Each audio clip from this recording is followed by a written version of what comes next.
सबसे पहला शब्द है क्षिप्रम। क्षिप्रम, क्षिप्रम माने तुरंत, सत्य, इमीडिएट, तत्काल। क्षिप्रम भवन्ति धर्मात्मा। ये अर्जुन, जो मेरा भजन शुरू करता है, भक्ति शुरू करता है, क्षिप्रम भवन्ति, तुरंत बन जाता है धर्मात्मा। इसलिए हम भक्त समाज में भी कभी कभी क्या होता है, हमारे स्कूल के, कॉलेज के जो फ्रेंड होते हैं ना, हम भक्त बन जाने के बाद जब हमको मिलते हैं तो सोचते हैं कि ये साधु बन गया, ये भक्त बन गया, और फिर अनेकों प्रकार की निंदा करते हैं कि ये तो ऐसा था, ये वैसा था। लेकिन कृष्ण कहते हैं कोई व्यक्ति कैसा भी क्यों न हो, यदि वह हरिनाम लेता है, कथा सुनता है, कीर्तन करता है, तो क्षिप्रम, तुरंत ही धर्मात्मा बन जाता है। और दूसरा, भक्ति करने का लाभ, हरि नाम, हरि कथा सुनने का लाभ, क्षिप्रम, तुरंत ही शाश्वत शांति निगच्छति, वह तुरंत शांति को प्राप्त होगा। आजकल हमारे जीवन में अनेकों प्रकार की अशांति है। वर्तमान में दिल्ली में बड़ी अशांति है, दिल्ली जल रही है, अनेकों प्रकार, आज तो वर्ल्ड लेवल पर अशांति है, अनेकों प्रकार की अशांति हमारे जीवन में होती है। लेकिन जैसे ही हम भजन करने का, भक्ति करने का निर्णय लेते हैं तो शाश्वत शांति प्राप्त हो जाती है। और ऐसी भक्ति करने वालों के लिए कृष्ण प्रतिज्ञा करते हैं कि हे अर्जुन, मेरी कोई भक्ति करता है तो न मैं भक्त्या प्रणश्यति, मेरे भक्त का कभी पतन नहीं होगा, मैं कृष्ण मेरे भक्त का कभी विनाश नहीं होने दूंगा। ये कृष्ण प्रतिज्ञा करते हैं। लेकिन कृष्ण ने सोचा, यार मैं तो मेरी प्रतिज्ञा कभी कभी तोड़ भी देता हूं, दुनिया के लोग शायद मेरे पर विश्वास न करें। इसलिए कृष्ण अर्जुन से कहते हैं, अर्जुन कौनते ये प्रतिजानी है, अर्जुन तुम भी प्रतिज्ञा कर लो, शायद मैं मेरी प्रतिज्ञा तोड़ दूं, लेकिन तुम्हारी प्रतिज्ञा नहीं तोड़ूंगा।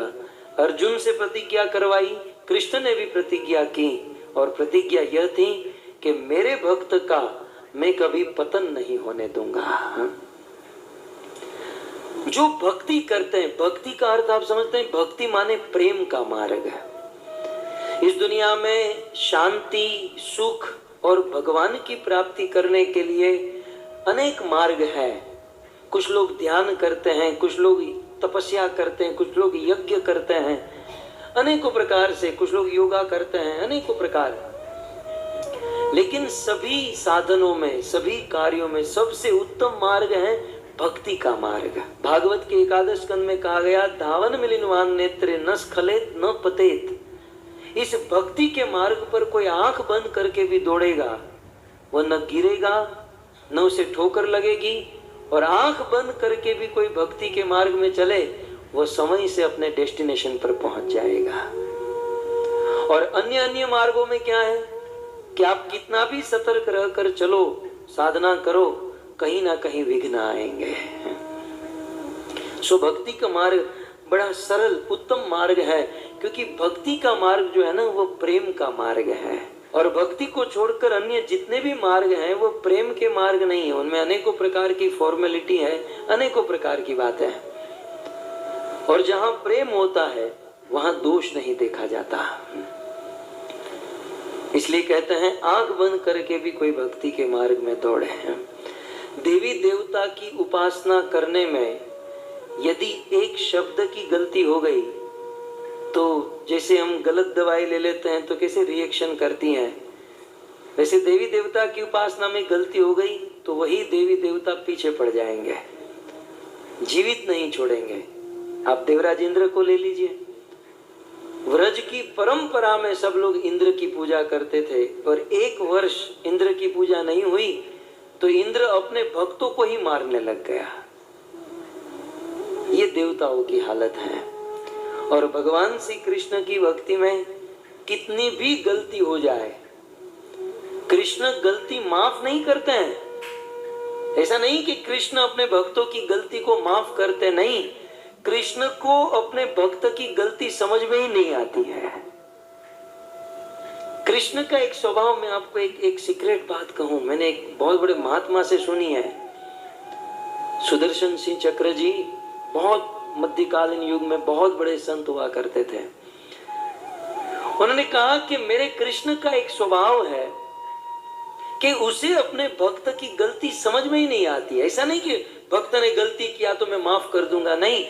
कृष्ण का एक गुरूर है, कृष्ण को एक अभिमान है कि मेरा भक्त गलती कर ही नहीं सकता।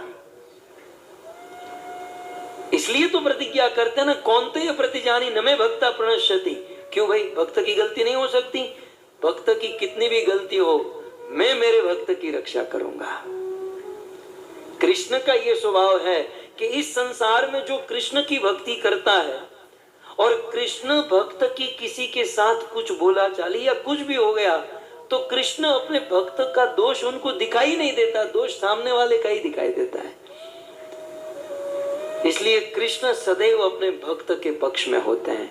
दोष की बात छोड़ो, गोकुल में पूतना नाम की राक्षसी आई थी, कितनी बड़ी दुष्टा थी कि अपने स्तन पर विष लगाकर आई कि 6 दिन के बालक कृष्ण को मैं जान से मार दूंगी।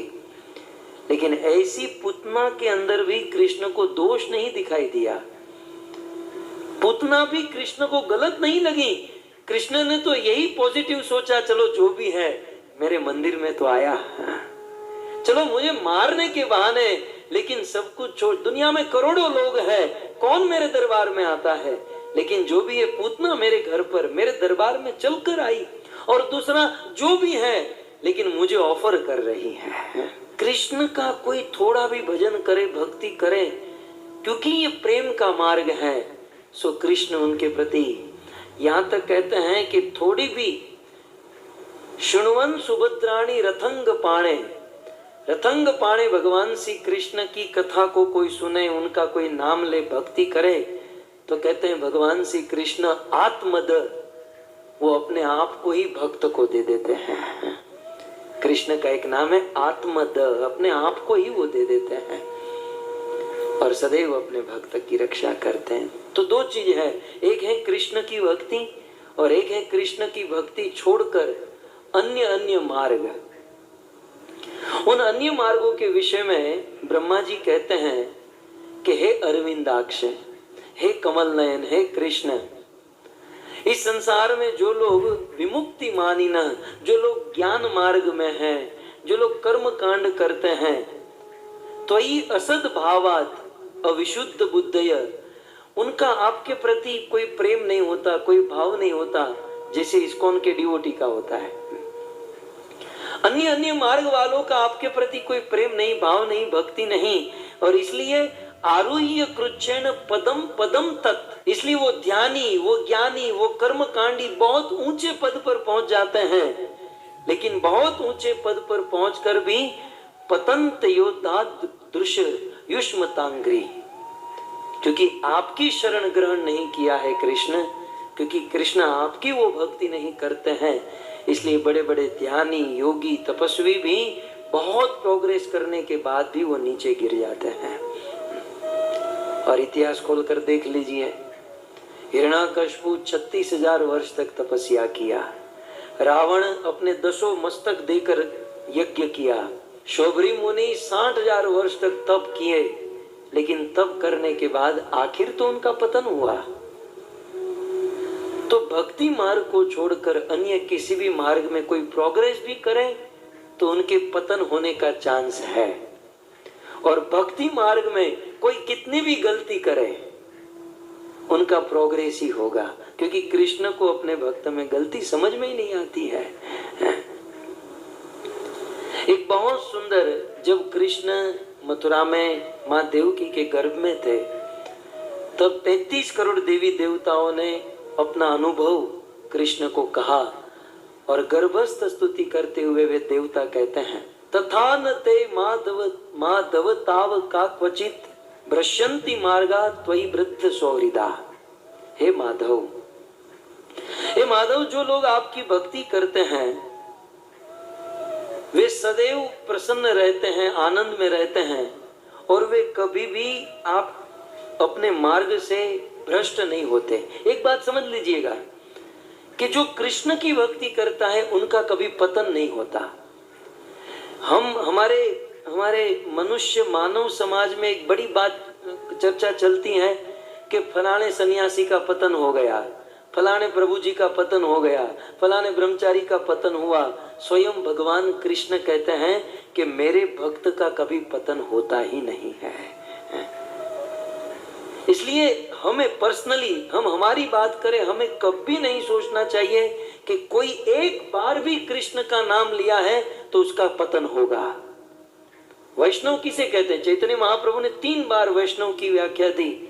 महाप्रभु कहते हैं जार मुख्य सुनी, एक बार भी कोई कृष्ण का नाम ले वो वैष्णव है। और उस वैष्णव के लिए कृष्ण कहते मैं कभी पतन नहीं होने देता। इसलिए कभी भी, चाहे मंदिर में हो, घर पर हो, कोई चर्चा चले फलाने का पतन हुआ, फलाने का पतन हुआ, कभी भी कृष्ण के भक्त का पतन नहीं होता।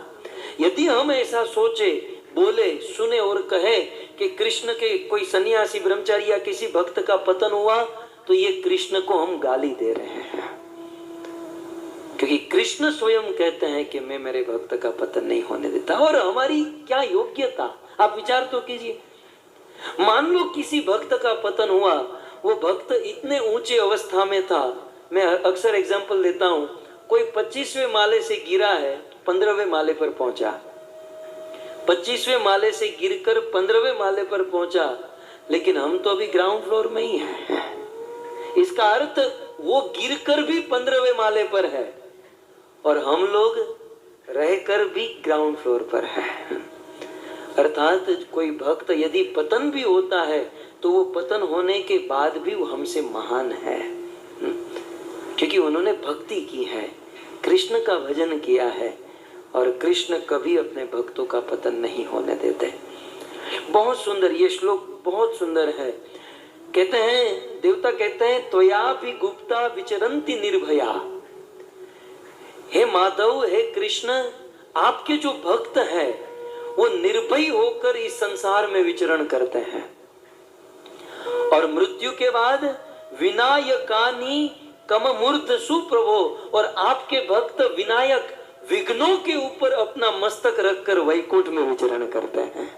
ये स्पेशल एक लाइन के ऊपर इसे हमें समझना है कि विनायका मूर्धसु प्रभो, कृष्ण की, राम की, विष्णु की जो भक्ति करता है वो विघ्नों के मस्तक पर अपना पांव रखता है और वैकुंठ में विचरण करता है। जीव गोस्वामी ने बहुत सुंदर लिखा इस पर।